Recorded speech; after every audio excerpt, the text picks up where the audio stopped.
troubleshooting session with no meltdown by the prima donna. Careful. Careful. Oh wait, are we talking about the book or are we talking about podcasting? Which? Are we talking about the prima donna? Every goddamn time we do this, there's some problem. But it was fixed. Today was no exception. That is a freaking Christmas miracle. Actually, you solved it yourself. I didn't know what it was.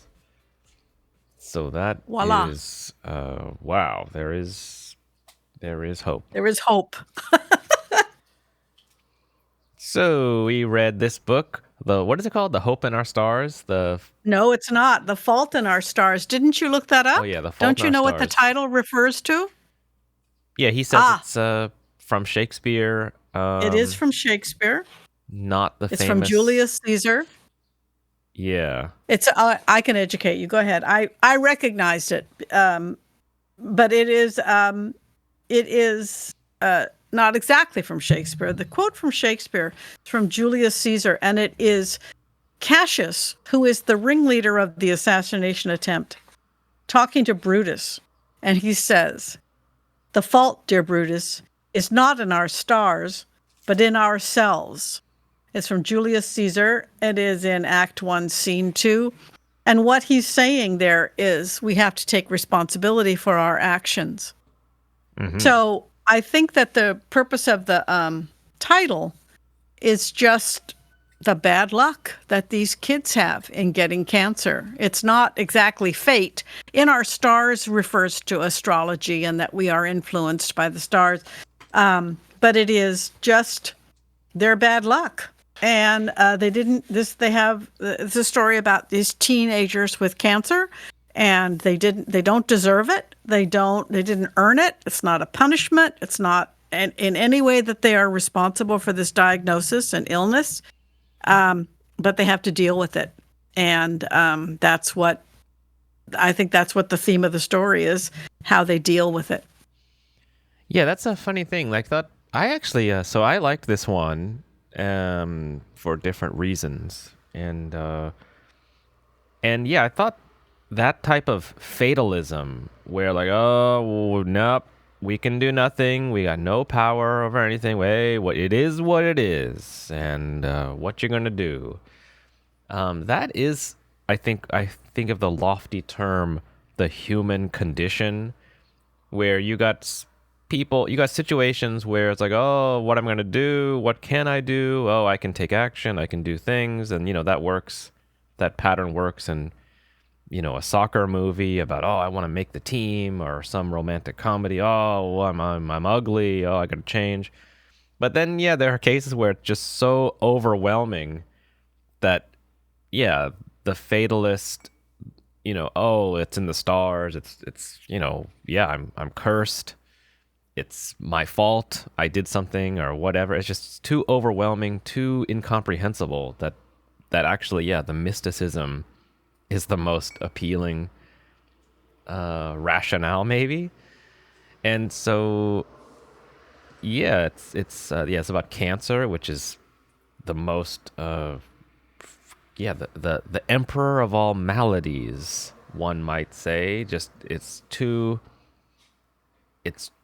your own body starting another entity inside you that goes to war with specific organs, one organ or maybe many organs at the same time, whether you're young or old, whether you did things to hurt those organs like smoking or drinking or whatever, or just randomly, no one knows, and there's no cure because it's every cancer is your own case. So it's as we learned in the Emperor of All Maladies, the best treatment is just we got to wipe everything out, like chemotherapy, or cut it completely out. So anyway, at the end of the book he talks about that. If you want to know more about cancer, read that book. It's mentioned, and I think there's a reference to it in early on in the book. I think that it is kind of fatalistic, but it's not hopeless, and it's not depressing. I found the book extremely uplifting, I was a little, I first of all, I want to say I breezed through this book really quickly in spite of the topic because it is so well written. This you must have felt like you were in good hands with this guy Joe because he's a master. The pacing is excellent. Even the chapter lengths are perfect. The characters are very well drawn, damn near perfect, but yet it wasn't over sentimentalized and it wasn't maudlin. It was about teenagers having cancer and dying. And yet the book is uplifting. I was concerned a little bit about being manipulated a little bit, but it's not. I didn't feel it too much, and I think that the message is so strong and well written that it's worth it. This is a young adult book, and so for whatever reason, it is clear, it is to the point, it is very effective, and there's no wasted time. I've complained about the books that we've read in the past and how meandering they are and how they go off in all different kinds of subjects and all different kinds of encounters and nothing is resolved.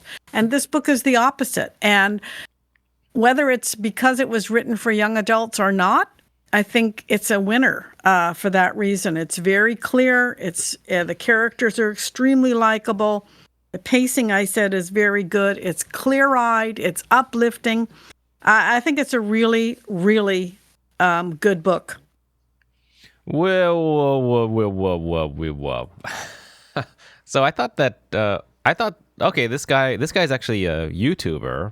I don't know if you've did you look? No. So he's I would say his income is probably mostly from his YouTubing, and he's actually a college professor, and I think his most famous series is called Crash Course, where he just rapid fire in that kind of recently popular high edit, no breath, like every time you breathe in it's cut, so it's just a nonstop like dictation of information. Have you ever seen it? No. Camera zooms in, zooms out, little in, little out, and every dead air is like cut. Oh wow! And so it's kind of he's in that.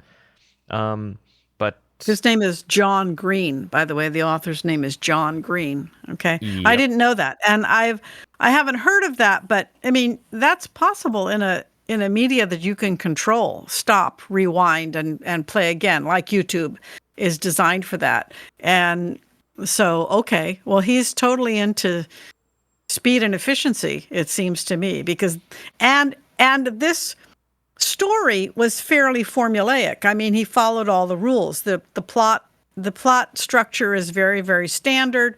We've got two teenagers in a kind of coming of age story, and they have to go on a journey. They have to go on a quest where they get disillusioned, and they have a mentor with them. It's pretty standard plot development. Nevertheless, it didn't flag, and it didn't, it was a tiny bit predictable. I made some predictions early on that were right. But I think, nevertheless, it was really well written and very good. Yep. There were just some moments where I thought, like, this is like, young people would not talk like this, or, I thought the boy had just zero faults. He's just he's perfect. He's like perfect. Yeah, like charming and clever, but not too clever. Joking, taking a little direct approach with, like, my God, you are just the prettiest girl I've seen. And it's like, I don't know. I don't know. It felt kind of adolescent, I thought, the writing. Yep. But then I thought, well, this is young adult fiction, I think, where you want people to read a book. Like, read a book, God damn it. And I thought, like, okay, well, there must be a procedure to make a work that is for young people. Like, you gotta get it fast. You gotta make it a little funny. You gotta, gotta keep it going. So I was not so bothered by how the boy had just like, he's just like had no bad qualities. No, except for cancer, except that he abandons her. Except, yeah, he was damn near perfect. He was vulnerable. He was good looking. He was tall. He was attracted to this girl who's not particularly, she's not praised for her beauty. He is. And she had, steroid treatment. So her, her face was a little bit puffy. Yet he sees into, her value and her soul, and it's about these two kids falling in love, but they have this giant sword of Damocles, hanging over them because they both have cancer. And not only is he clever, really clever. There, of course, you want to make your characters attractive, and you want to give the teen characters the wit and the cleverness more than the parents, because it's for young adults. I think he accomplished that. But he is also empathetic. I mean, they meet at a cancer group therapy session where he's there in support of his friend Isaac. He's not there for himself. He's there for his friend. So he's empathetic. I mean, there's nobody in this book. None of the characters are treated with any kind of derision or sarcasm or irony. They're all likable, and even when they have traits that may not be so much, like the group leader going over his cancer again, and where they were meeting in the church basement at the the cross, what it was, the center of Jesus or something like that, where there are opportunities for derision and sarcasm. He doesn't go there. He just, that's why the book is ultimately so uplifting, because it doesn't denigrate anybody, and it doesn't fall into that trap of just being snarky. They're open, and they are and the author is kind to everyone, and they are kind to everyone.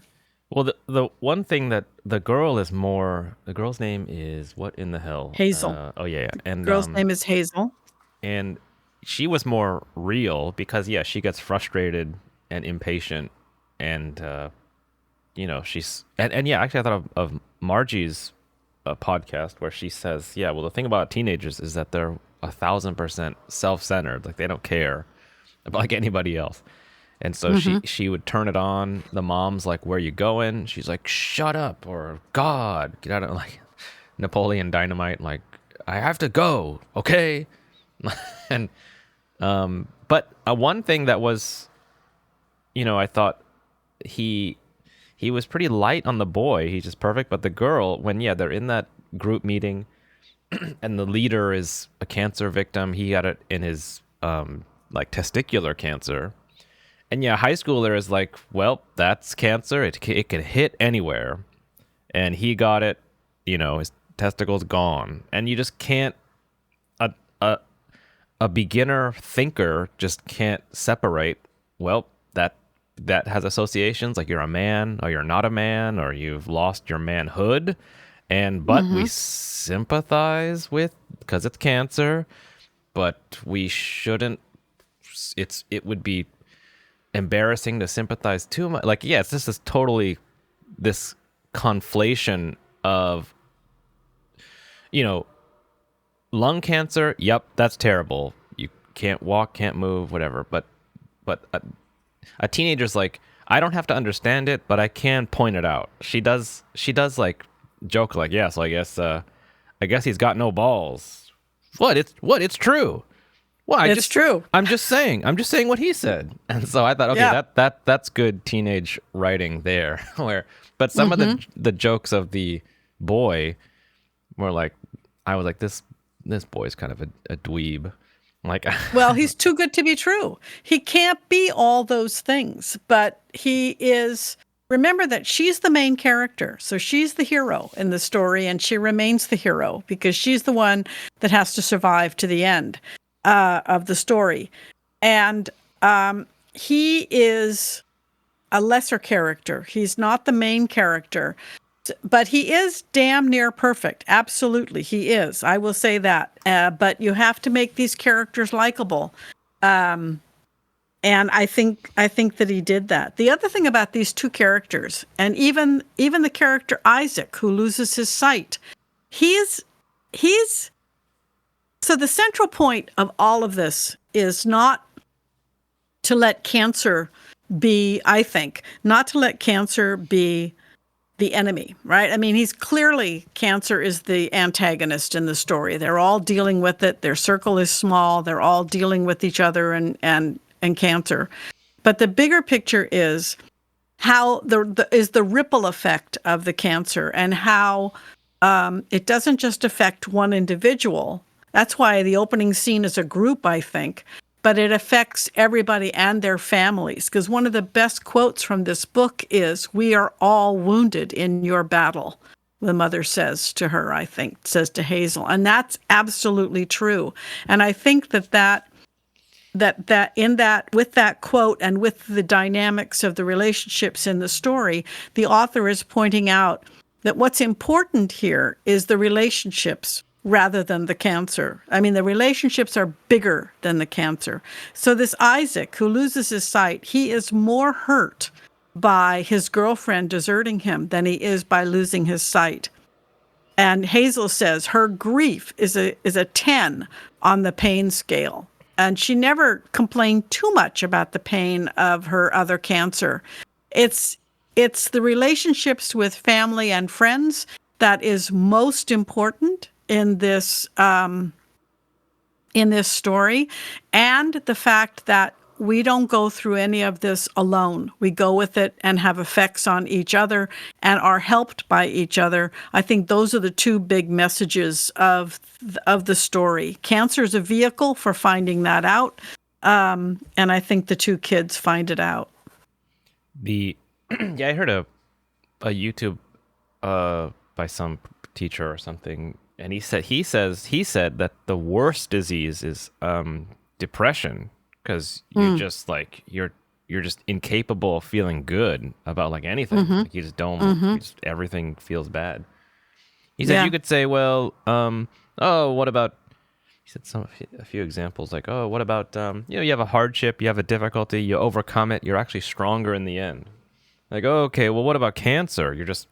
And you're terminal. You're not going to make it. Well, you often it comes, you reconnect with people you on a deeper level you didn't even comprehend before, and your life is actually more rich, though shorter, from the cancer. But if you're depressed and you don't even know how someone can feel good about anything, that's just been taken away, then it's like you're just screwed.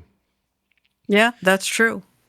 That's true. Anybody that goes through a loss, when they come out the other end, or a malady like this, you come out the other end, or as you approach the other end, you do recognize that you're richer for it.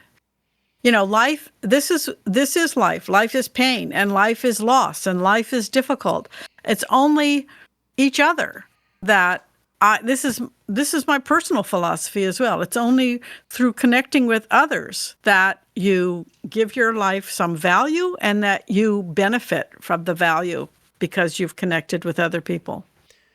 Yeah, but the two things that are unaddressed in the whole story is like, the medical costs, like that whole thing that just can rip families apart. And so that, and also, as we know, the worst thing is that chemotherapy, which we learn in the book, has a chemical in it called cisplatin, which is really good at annihilating cells, but it just makes you just nauseous or nauseated all the time, and that's just like a living torture, I guess they say. It's just so horrible. Yeah, but there are there's compazine, and there are drugs to deal with the nausea. I don't really think the nausea is that much of an issue with with chemotherapy. I think the exhaustion and the lethargy from taking essentially poison is probably a huge problem. But that's why the kids are not in school. They're not, they're not functioning as normal kids would, but they know that about each other. And they have that whole support system inside or outside of the group. And we see that we see that in Augustus. Later, all he does is play video games. The money is never addressed. Yeah, I think he just avoids the whole issue of money because it's not important. The people are what's important.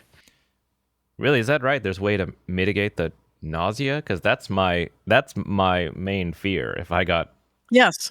Oh yeah, they give you anti-nausea medicine. It's called compazine, and yeah, they can deal with the nausea. I really don't think that that's that much of an issue. It used to be that you have chemotherapy and you're throwing up all night, but I don't know if that's still an issue. I have to say I don't know. But there are drugs that deal with nausea, so I think it's more just the toxicity of the chemotherapy is just very, very hard on the body. You still lose your hair, you still do that kind of stuff, but that still is a strong effect. But I think they can deal with the nausea. Wow. Well, if I ever got cancer, I got a new. I guess I got a new lease on life, because when I'm even hungover for one day, I think about just, do I even want to be alive anymore? I cannot. Yes. I cannot deal with it. That is like torture worse than anything for me. Yes, that is a horrible, horrible side effect of chemotherapy. And I'm not exactly sure the state of situation now, but I don't think it's that much of an issue as it used to be. I think it's been dealt with. Well, speaking of money, so yeah, this was a #1 New York Times or whatever bestseller book. I think it was a huge bestseller. Yeah. Did you know this was also a movie in 2014? Well, I discovered that. Yeah, I did discover that. Did you watch the movie? I didn't watch the movie. Nope. I watched the preview, and it's 11 years ago, and it's all white people. That does the first thing I noticed. That is I don't know, different time. I don't know. Is that long ago? Is that when it was? I don't know. 11 years ago, 2014? Yep. But the production budget was $12 million, which is like an independent film, which is unreal. And the movie grosses $307 million, making the almost unheard of nowadays 30x return for a movie, and I've never even heard of it. No one even knew. Or Yeah. I didn't know. And so this is like Tarantino level home run. So I'm shocked that this guy, John Green, is not more known as a filmmaker or film screenwriter than as I knew him as a YouTuber. I thought this was his like attempt at fiction. I'm like, okay, yeah, it's pretty good.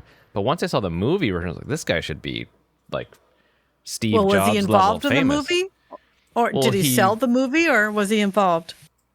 Well, he wrote the book. If that's enough to get, when a movie is literally like Google or eBay level home run returns. Like he should have people kicking down his door. Like, what is your next book? I will give you anything you want. Well, I think he has written more. I don't know. And I don't know how involved he was with the movie. I plan to watch it, but I wanted to wait until after this. And the concern is, a lot of times I think this book is probably compared to Love Story, which was written a long time ago. I was a teenager with Love Story, and that was simply tragic, and it was a classist situation. He was rich and she was not, and she gets cancer and she dies, and it's just sad because they're young and they're starting their life together, and it's just tragic. But I didn't find this book tragic. I didn't. I found it uplifting because even though you're confronted with something this big and huge and terrible, you can't control the big, huge, terrible thing, but you can control how you react to it. And that's what I think these kids did. They tried to live as normal a life as possible, and they made connections, and they were aware of the connections. I mean, Hazel is aware that when she dies, her family is going to be terribly, terribly sad. And she knows that. And I think that helps her be patient. I thought she had a very good relationship with her mother. They spoke to each other rather, they didn't tiptoe around each other. She gave as well as she got. Her father is just kind of sad all the time. She just comments, "My father's crying again." But again, it wasn't sentimentalized. There were opportunities for snarkiness, and he didn't go there. I really commend him for that, for giving the kids the awareness of those around them that are affected by their disease. They're not the only victims, and I was amazed at how aware they were of that. Yeah, there's a few things that I would normally call these people, just like, lame. They're not real people. They're too light. They're all, I'm more, I don't know, dark humor or something. But I thought, like, okay, this is Midwest. This is the guy, John Green's from Indiana. This is in Indiana. That's Midwest. And I thought, like, and there's another YouTube channel I like a lot that's called Red Letter Media, where they just talk about movies, and they're in Milwaukee, and their humor is different, and they're joking and poking at each other, but not in kind of like it's like in a friendly-ish way. And also I thought about of another video I saw explaining John Denver's popularity, and when he was coming out, he was this glasses-wearing cowboy, which is like, what the hell is this? He doesn't mountain man, not a cowboy. He would wear Western shirts, and he had kind of long hair a little bit, and so he was almost kind of like the sidekick or the little brother or something, but he was the star. And one person said, yeah, he had this voice, but his main thing on his TV show, the John Denver Show or something, was his gee whiz personality. Yeah, and he was genuine. I was like, what the hell is that? And it's just someone who's just like, just glad to be here and not snarky like you've been describing. And I thought, oh, maybe this is that. Because the guy John Green, he is that on his channel. He is kind of a gee whiz. He has this persona. But so I've got that Milwaukee channel. I've got John Green himself, and then this book, and also that John Denver. I'm kind of clustering them together as this certain American. Well, it's that that's kind of Americana. That's the vision of Americana, and the rest of us are all so urban or, West Coast, East Coast liberals that we're not seeing that.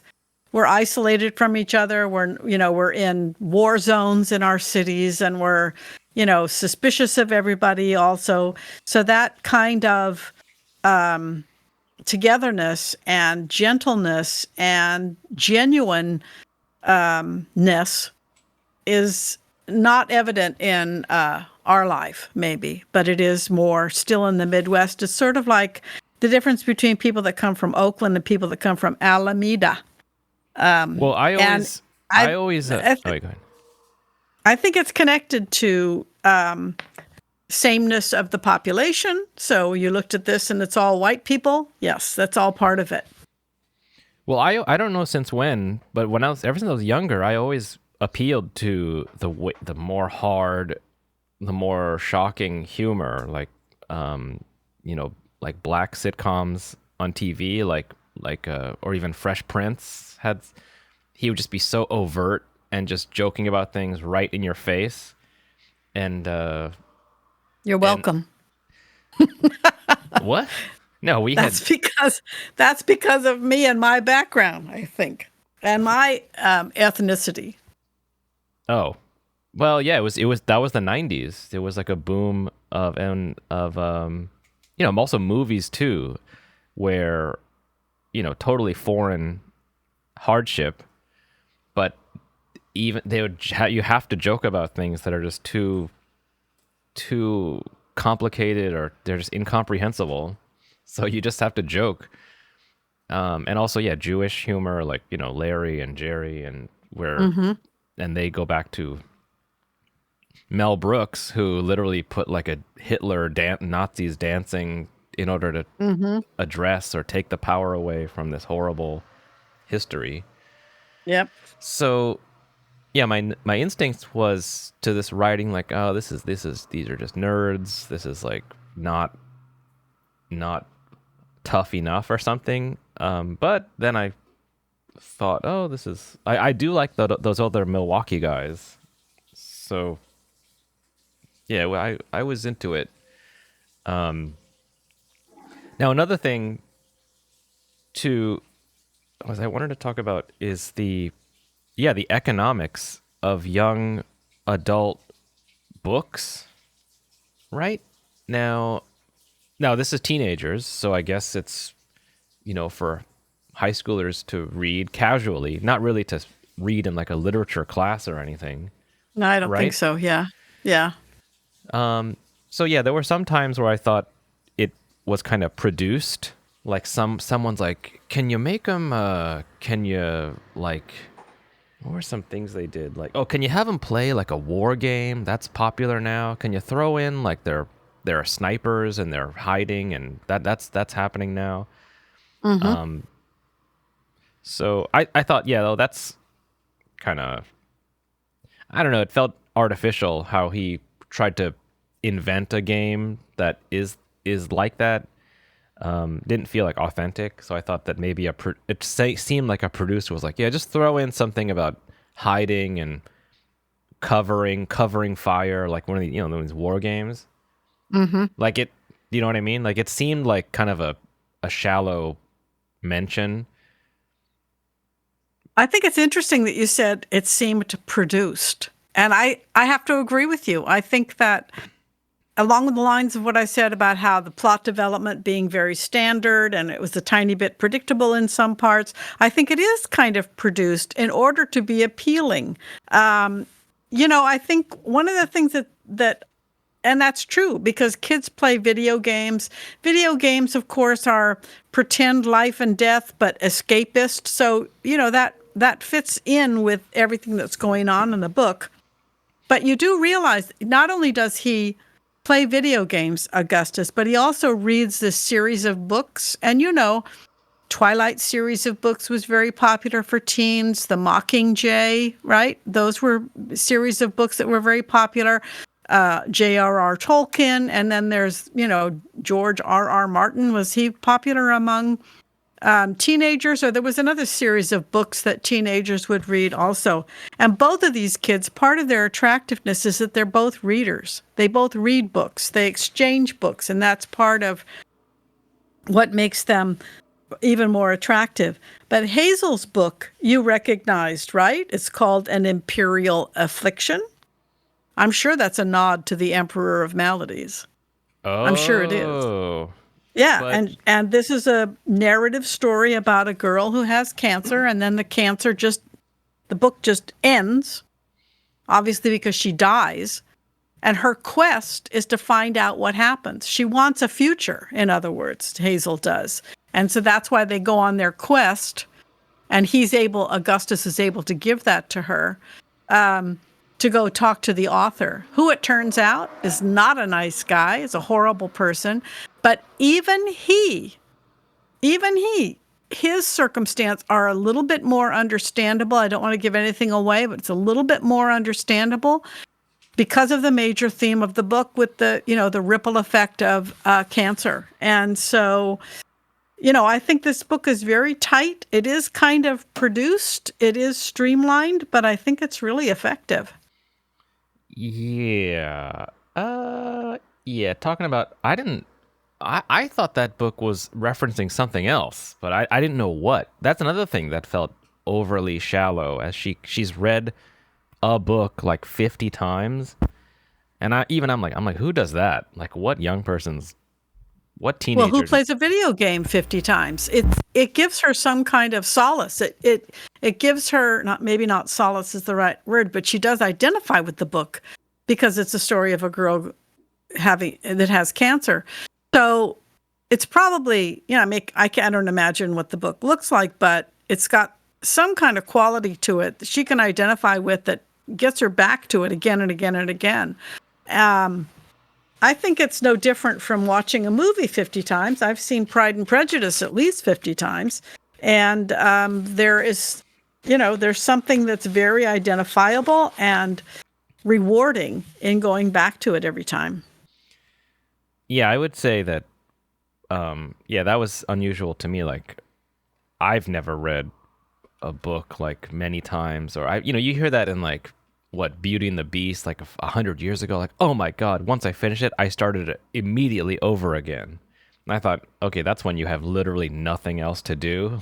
Yeah. Oh, what a good book! Now I can finally read another book. And because I I've read live on. lots of books multiple times. I've read lots of books multiple times. Yeah, well, Not, yeah, that's all different. I'm weird. Before, you didn't have recorded video in your youth, and you didn't have like Well, how many times have I watched Speed, and how many times have I watched Tombstone, and how many times have I watched? Now you're Yeah. a modern human. Oh, I guess I could watch something. So yeah, but even the next generation, a teenager now is like, I'm gonna watch a YouTube video again and again and again. So when he was, so I thought when he was saying I read a book again and again, I thought that's a little bit of himself putting himself in. Like he's 50. He's 50 and he's a PhD and he's really smart. So maybe he was that reading a book again and again or something. But that was another kind of out of place trait, I thought. Yeah,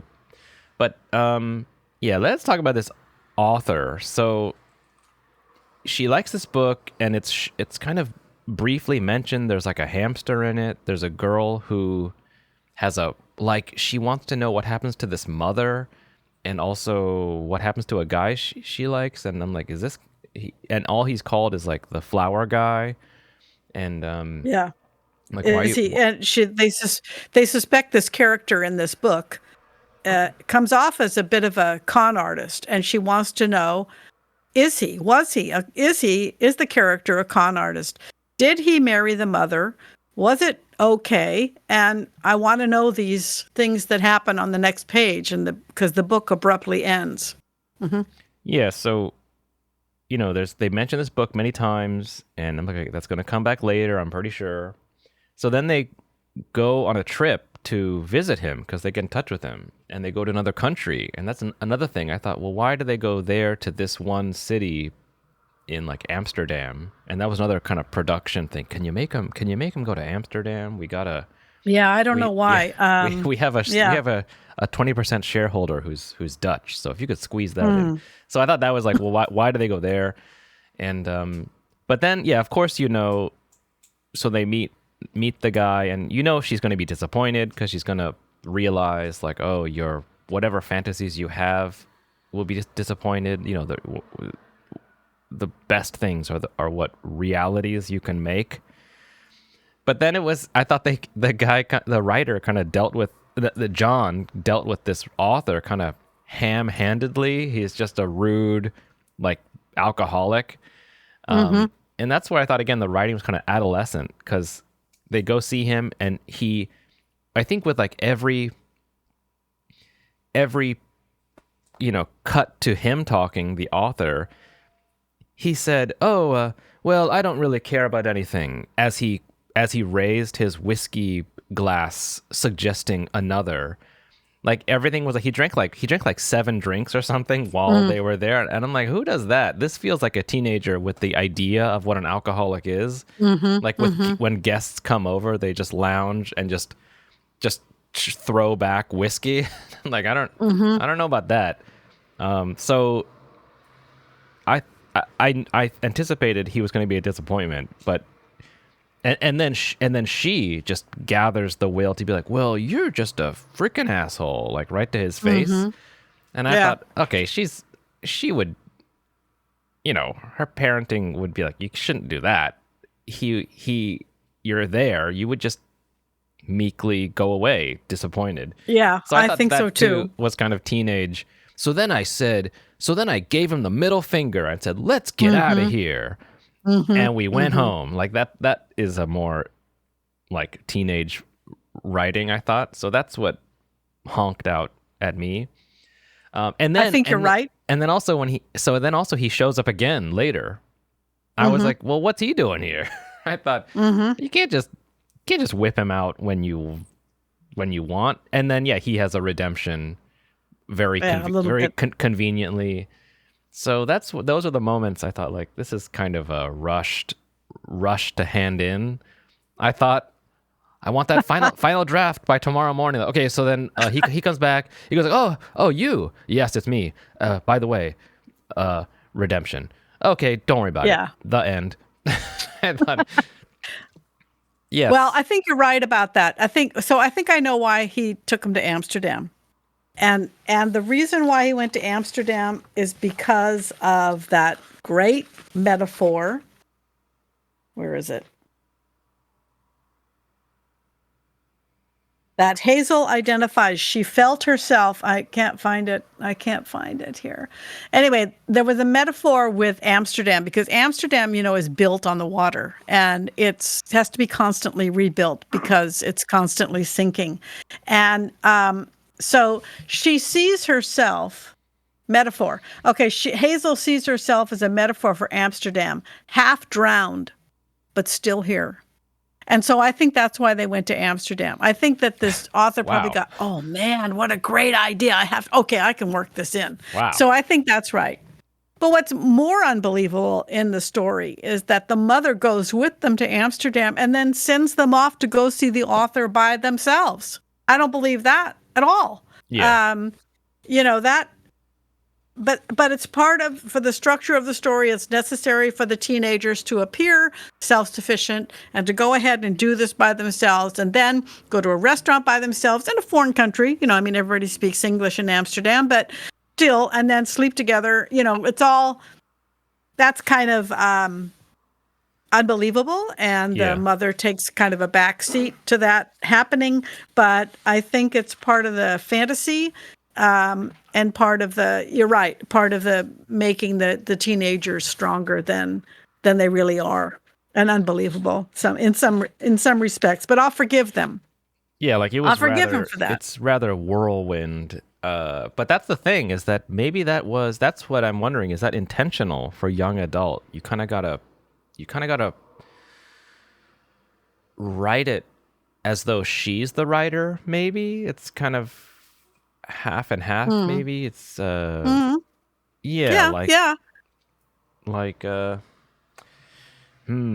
That was the mom is there. That's another funny thing I was kind of raising my eyebrow at, where he says to her like, oh, good day, ma'am, have a lovely day. And I'm like, I'm charming as hell, but I would never say that to like a girl's mom.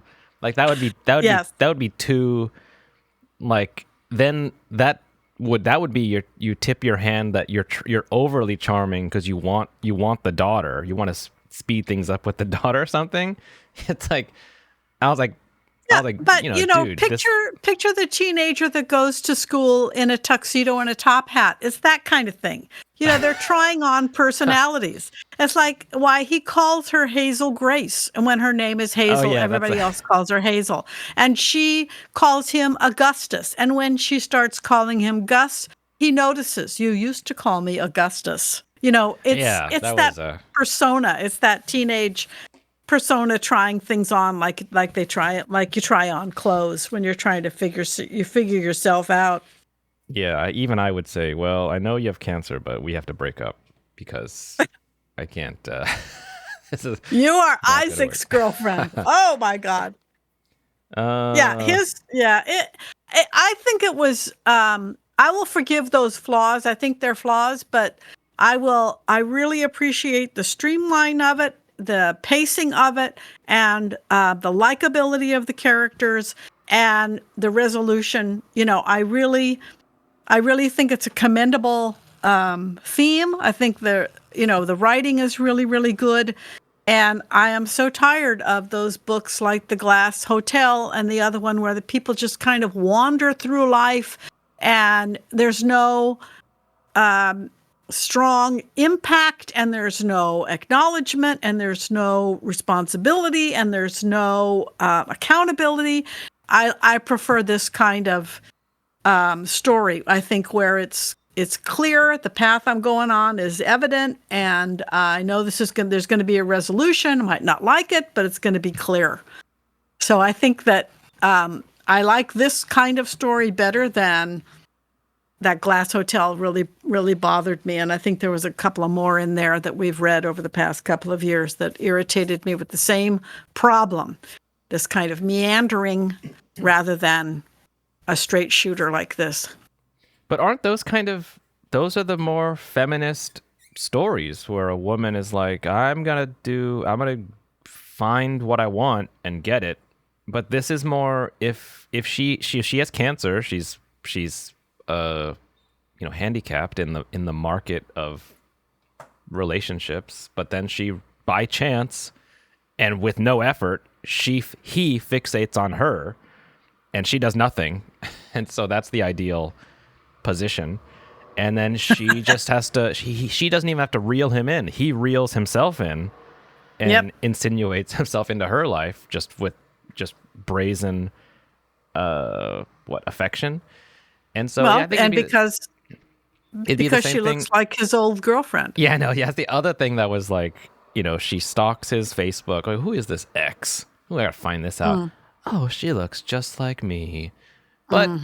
But she sadly passed. So, well, I guess that's good for me. that turns into a good point. And so, but if this was a story 100 years ago, her handicap might be she's poor, like in Pride and Prejudice, and she's got to look out the window and wait for that Prince Charming to come, and then usually, the prince is not actually a prince, and I gotta take some initiative or take matters into my own hands. But this is more of a traditional story. She just is chosen, but she that gets taken away, right? So, but the other modern stories where, dating and breaking up, that's more the female has the choice to get rid of whoever, or enough of this guy or enough of this.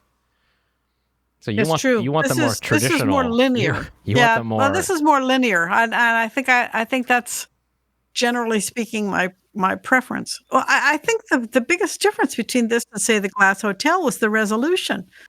There's no. I mean, I knew this was heading for a brick wall, but the Glass Hotel, I didn't know where that was going, and maybe that's it. I don't know.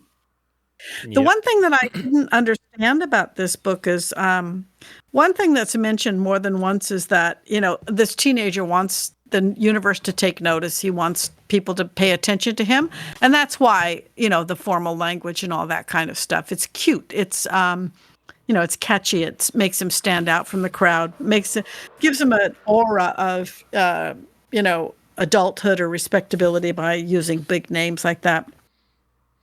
So he wants to make his mark, and he knows his time is limited. I think all these kids are feeling the same way. And it's when you're a teenager that you think you're going to write the perfect song or write the greatest novel or whatever you're going to do. He says Augustus wants the universe to take notice. But what comes up is, the universe wants to be noticed instead. And I'm not exactly sure what that means, other than just a simple flip the script sort of thing that, you're a teenager and you want people to notice you, but guess what? The universe is going to notice you instead. And the universe wants to be noticed instead. Yeah, what the hell does that even mean? I think it's just the fault in our stars. It's part of the fatalism or the fate or the chance or the bad luck that's going on here, and that you might want to make a mark, but guess what? Some people are not going to have time. Some people are going to have to deal with this instead. And what are we going to do about it? What are we going to do with it?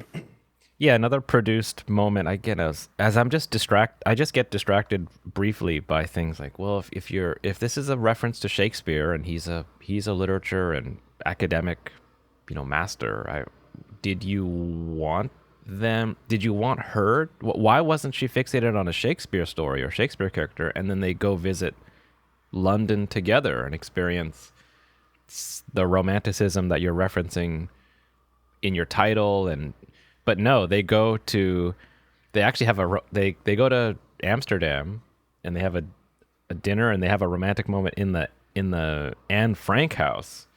And where did this come from? I was laughing at that. I was like, who? Well, okay, all right. Well, how inappropriate is this? Yeah, and then and that's why I get another teenage moment. And then we kissed. We look around, everyone's standing ovation. I was like, I know that was. I was like, wow. Yeah. Yeah. That was so inappropriate. Yeah. I don't. Yeah. I didn't like that part. Yeah, that's where it felt like there were two writers, like someone hovering over the shoulder and one thing. But another funny moment I thought was a missed opportunity, or that seemed strange, was so the boyfriend passes away, and then he puts in there that like the father. There's lots of moments where like why are we introducing these other family members? He has two older sisters and they have kids. Yeah, all of a sudden, yeah. I'm like, well, if you're not going to do anything with them, why even put them in? And then he's got parents, and he kind of the author John kind of spends time with Hazel and his mother, and then I don't know if not really the dad, but at the end the dad just grabs her and he says something like, "I'm so fucking glad he met you," or something like that. We're so glad you're here. Yeah, something really strong. He met you. That I was puzzled. Like he means like, I'm so glad my son like got a girlfriend before or something. That the way he said it was kind of unusual. Well, I think that he says that to her just after the older sisters come in to see Augustus, and they're, oh my Gussie. They treat him like a toy, and they treat him. Yeah, they indulge in their own sentimentality, and they're in and out, right? So I think that he says that to her because she's there every day. She meets Augustus where he is, and makes him feel better. And so the parents that are there every day also benefit from her presence as well. And so I think that's what that was about. And I think it further emphasizes the ripple effect of this disease, and that everybody is affected, whether they are there every day or they're there, just for a little visit. That was that, I think. Mm-hmm. Yep. Well, that's all I got. But in good news, that's all I got too. But except for one other thing, that is the ward full of people waiting to die, which is called the crematorium. What the heck? Oh. Yeah, that's the hospital ward where everybody's the kid's name, the crematorium. I thought that was a nice little quote also. In other news, did you see that CRISPR was in the news recently? No, what's CRISPR? CRISPR is the gene editing method where you use an enzyme that's called Cas9 to you shoot it in, and it goes around, identifies the cancer cells, and then goes in there and repairs the error, whether they're copying too fast, whether they're living too long, or whether they're moving to other organs. That was in the news, and it was not really, I'd heard of it before, like a long time ago, and also in the book. Well, you probably read it enough. I think you really absorbed a lot more from that Emperor of Maladies than I did. I think, how many times did you read that book? Once? Only once. But that's wow. That's the ending of the book, is like, by the way, we've got this CRISPR that is because everyone's cancer is a mutation of their own DNA, And DNA is a huge molecule, which is unique to every human. And this is where it all comes together. Like AI can much, much faster process and map out everyone's DNA, and then can every unique DNA, and then hopefully find the error. And then how do we fix the error? Then how do we deliver the repair? That's CRISPR, where it goes in there, cuts the error and replaces it. So the news recently, I think it was The Economist, said that they just explained it again. And they said that, I think it said something like it's they called it as a kind of a vaccine, where they get your cancer, they send it away, and they design a vaccine, but it just sounds like the repair, and they get it back to you. And so wow. they've started testing it on people. I think maybe that was the news. Oh, I don't think I think that was under my radar. I missed it. So that is coming soon. Just you have a cancer somewhere, they find the error, you send a sample, you get the cure, and then it just, your own immune system targets it and just chips away at it, and you're healed. Yeah, it's in testing, right? Well, so we'll see. We'll see what happens. Perhaps your lifetime. Yeah. I think it'll be soon. For this book, I think thumbs up. I would recommend this book. When I was a teenager, there was a cancer book also, and it was about a boy with a brain tumor. It was called Death Be Not Proud. And it was depressing. It was horrible. And I was reading it, and I told my mother, this is awful. She said, stop reading it. Just stop. It's making you feel bad. Don't read it. But this made me feel pretty good. The resilience, the ability of the teens to deal with what they've been dealt, and their dependence and help of each other. Yeah, this book made me think I'm in the wrong business. I gotta write a teenage love story, and you gotta write a YA novel. Yeah. Yeah, I mean, what the hell? Yeah, do it. So, what is the next one? So the next one, now I'm going to go a little bit different here because there are gaps in all of our reading, and we're going to read an Agatha Christie mystery book, and it's going to be The Murder of Roger Ackroyd. It's one of her early ones. I read her second novel, her second mystery, just a couple of weeks ago, but this one is I think it's a Miss Marple, although I'm not sure. Anyway, The Murder of Roger Ackroyd, and it's Agatha Christie. That's going to be our next book. That'll be an easy one. They're slim, and they'll be quick.